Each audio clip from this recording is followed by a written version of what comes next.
What's up, guys? It's Johnny Candido of Candido Training HQ. I'm here at an undisclosed location, and I promise I'm not being held here captive. But in today's video, I want to go over week 1 of my Arnold prep. So the first thing I'm starting out here with is a 3x6 on low bar pause squats. This is plus 15 pounds versus the last time I used this exercise. So last time I did 405 for 3x6. Here I'm doing 420 pounds. As you can see, the first set, the pause duration was really horrible. And I really prioritize this because differentiation is so important when you are using a DUP style, daily undulating periodization style, when squatting 3 times a week at least. You really need those days to have their own purpose, or else you actually get more fatigued because you're merging everything into one. On the second set, I fixed the pause duration issue, which is the primary one, but I started having issues with depth. So I'm going to get more into this when I talk about the comp squat work, because I also squat slightly high during that. It's not that big of a concern for me, but I don't want to start off, especially a lift like the pause squat, with that being the standard, because I do typically add 2 reps to the variation going into week 2 and push the exertion quite a bit. And on this final set, I totally fixed both issues. Pause duration, good to go, and then squat depth was also solid. I actually was pretty happy with the RP also, because I would say that was around 7-ish, which typically is my goal, and then I add 2 reps. So I'm going to do a 3x8 next week with the exact same weight, 420 pounds. And usually just due to the adaptations of mixing in a variation, you're able to progress really quickly, since so much of it's neurological. I also should mention that I rotate the variations so that I'm hitting them every 3rd cycle. Now, this depends on the client. For example, this is typically the rotation I have for most people, is having the primary squat be 2/3 of the work, the variation being around 1/3, and then one distant exercise, which for myself is the reverse hack squat, which I'll get into probably in the next video. I'll base the title and everything around just that lift specifically and explain everything about it. But again, when I'm doing this, it's a matter of making sure the timing is right. So I usually use the low bar pause squat on competition cycles. And this is a way where I don't have to have exaggerated phase delineation and really exaggerate block periodization to peak. It's just a very subtle put in the low bar pause squat instead of having a high bar constant tension squat a little bit further out from the meet. So my 3 lifts specifically are the high bar constant tension squat, then typically I do a high bar squat, work up to 5 rep max within the context of that fatigue on about week 4. And then for the meet prep, like I said, low bar pause squat. And my best on that was 485 for 5. That was before Raw Nationals. My goal now is to go for 500 for 5. Since there's more time in between, there's a bigger gap, I think I can push for 15 pounds. Whereas on the primary work, I'm usually pushing for 5 pounds initially, and then if it's clear that I can add more, then 10 pounds, and I cap it there. Now to finally get into the competition squat work, you see here that I hit a 506 pound, or I believe it's 507 pound single. It didn't really work out the way it could have, because it actually felt great. My last warm-up felt phenomenal. Like I said, depth is still gradually working its way there because I was sore on this day. But when I hit the single, I talked too much right before it. And it's funny how sometimes when you take too long, you could just feel your body crusting up, and then I felt the delayed soreness. The DOMs really hit me on the second half of the descent. So before I even went up with it, I just knew I kind of just neutered this squat single for no reason. And on the back off work, I did a 2x7. And this is one of the key characteristics of my style of training now, is that I reserve that volume spike for week 4 on the competition lift. And week 5 is roughly similar to week 3, if not even sometimes slightly greater. So to get specific, and let's just cut the BS here, I'm doing 2x7, 2x7. I will do a 4x4, 5x4 by week 4, and then on week 5 a 6x3. So in terms of cumulative reps, it's 14, 14, 16, 20, then 18, and then I cut it 50% to 9 with a 3x3, and with hopefully a PR triple as the top set. This style contrasts against the 6-week program, for example, where the volume's more front-loaded on week 2. That's when it peaks. I think that style still is fine. It's just a little bit less specific for a more advanced lifter. For intermediates, they certainly can do either way and find success with it. It would be very tempting for me to go 2x7, then 3x7 next week, and just keep ramping up into it. But remember, I'm still building on the variation. So Next week, I will do a 3x8 pause squat, 3x8 reverse hack squat, and then go into a light day and then the competition day 2x7. So I still have a lot of workload, but as a competitor, it's so tempting to always push for more. And in the past, I wouldn't plan it out this well. Another key trait, which similar to the reverse hack squat, I'll have actually a full video dedicated to this topic, is I use RPE caps in addition to the linear progression. So I did 7s. Now the rep ranges, sometimes I use different rep ranges, but typically I always keep 4s in, I always keep triples in, 100% of the time. But sometimes I pick between 7s and 5s. So now I'm doing 7s. 2 cycles ago I did 7s. So that's why I'm pushing for plus 10 pounds, which is, the goal is going to be 485 for a set of 7 because I did 475 for a set of 7. To be very blunt, right now I'm not on pace to hit that because the 445 this week was too hard, as you guys saw, and again, it was a little bit high.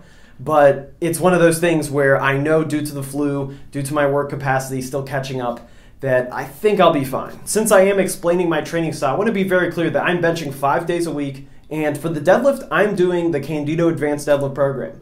I just change a few things here and there, just some minor details. So what I'm talking about right now really pertains to the squat specifically. That's the major change here. That's where I'm talking about peaking up the volume on week 4, where I'm talking about one-upping sets by 5 to 10 pounds with the RP cap, maybe at 7.5 or 8.5. Also, a thing that I mentioned before was I did minimums versus maximums for the singles, and that is still how I program the singles. So I never do a single at just RP 8, and that's it.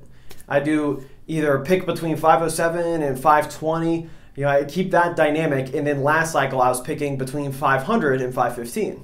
And then I try to hit 520 for 2 straight weeks, similarly to I hit 515 in the similar context. And again, I still have that minimum so that I can drop down if I have to, if it's not there. I find this training style works way better for me than percentages or straight RPE, but again, I will have another video on this. A quick word on the bench is that it really is not that notable right now. Nothing is going particularly well, but when I had the flu, I did not go to the gym for 7 days, and when you bench 5 days a week, that has an impact that lasts a while. The good news is, since it's so dense, I still have tons of workouts before the Arnold, so I'm not concerned whatsoever. But the 3-second eccentric work with 285 pounds, the doubles here, definitely were my best sets of the week. I also have been able to progress well on the incline dumbbell press. So those 2 lifts have been probably progressing the best, and the competition bench is just kind of in that so-so area of hitting 275 for sets of 7, things like that, I mean, I've done feet up work for a set of 10 with 275, so it's nothing interesting to show you that. So finally, the lift that was most exciting this week, which is the deadlift and the wide stand snatch grip deadlift. So starting with the beltless paused sumo, I was able to hit 600 pounds here pretty smoothly. The bar speed midway was really good. Now the technique, both in the starting position and the slight bobble at the top, weren't particularly great. That's just something I'll work on and refine. So that's partially why for the back off work, I went extra hard here, beyond what I usually do. I went up to 540 pounds in the context of a 3x5 for beltless paused deadlifts. That's definitely the best I've ever done for volume work like that, especially multi-set work. So I was really happy with that. I feel like the base is rising, even if my singles aren't perfect on that lift. And speaking of base work, the most exciting moment for me was the wide stance snatch grip deadlift. I was able to build up to 2 sets of 5 with 452 pounds, which I actually didn't expect to push it that hard. I was expecting to, as I said in the previous video, maybe have to go down to 425 for a 10 rep max. But the 2x5 was with a weight that I feel like I could hit for a 10 rep max. And it felt smooth enough. The RPE doesn't have to be literally at 5 with 5 reps in reserve because it is lower hype work. So typically for myself, it needs to be around 7 with moderate hype and moderate recovery. And then I'll let you guys watch the 10 rep max with 452 pounds.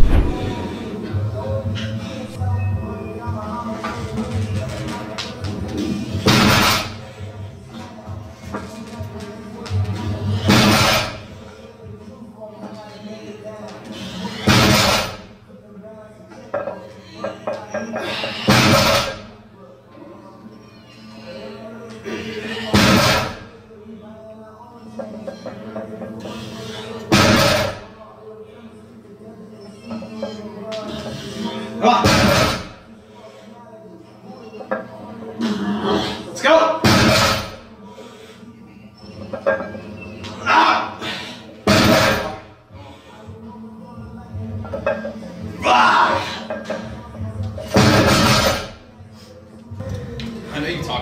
before, what's the main benefit you get out of it? Like, you do it primarily for like upper back tightness? I could not answer this right now. Just give me like 5 minutes. All right, that's it, guys. That's where I'm at right now. Everything I think is going in the right direction. You know, we'll have to see. Week 2 is typically where I learn a lot more information. Before I go, I want your opinion on something. I am basically working on the Candido 7-week program this upcoming week, most likely. And I have a question for you guys, is that would it matter if it's a PDF versus an Excel document? I think most likely the answer is yes, based on how viral the 6-week program went, and that is my main program that's on an Excel document. But the only issue that I have, and again, I'm just thinking out loud here, give me your opinion or tips, or maybe people who are better at Excel could help me out, is I'm having difficulty thinking about how I put so much qualitative information in an Excel document. Because so much of it, like I said, is not percentage-based. Actually, none of it right now is percentage-based whatsoever. It's really about the RPE caps, about the realistic expectations for linear progression relative to the same context, which is going to be relative to your rate of progress in the macro.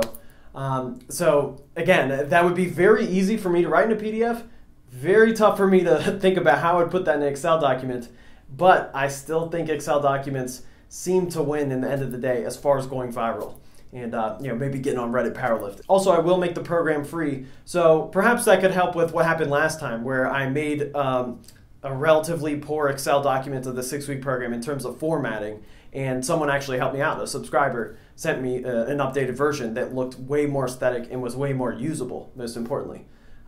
So again, just if you guys have any ideas, just let me know in the comment section below, or maybe even DM me on Instagram. That's it, guys. Make sure to like the video, support the channel, subscribe if you haven't already, and thanks for watching, guys. Peace. The credit belongs to the man who is actually in the arena, who comes short again and again.